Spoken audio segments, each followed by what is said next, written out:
सुद्धा ठेवलं नाही. त्यांना म्हणते जा कागदपत्र काढायला नंबर लावा तुमचा अगोदर.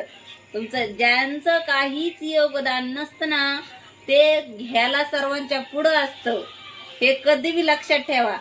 पण पाटलांच्या खांद्याला खांदा लावून जे बिचारे मुंबईमध्ये राहिले, खाण्यापिण्याची त्यांची देण झाली, झोपण्याची देण झाली, पावसात थांबले, त्यांना टॉयलेट बाथरूम सुद्धा बंद केले, त्यांच्यासाठी मी रोज गणपती बाप्पाला आणि साईबाबाला प्रार्थना करायची. अक्षरशः परवाच्या दिवशी तर मला असं रडायला येत होतं.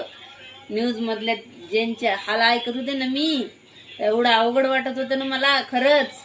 तर म्हणलं देवा गणपती बाप्पा, म्हणलं ओ साई, मला तू पाठीशी माझ्या तर हमेशा खंबीरपणे उभा राहतो साईबाबा. म्हटलं मनोज दादांचं गाणं ऐक, म्हटलं तू माझ्या दोरे मनोज दादांसाठी प्रार्थना करते. साईबाबांनी माझं ऐकलं आणि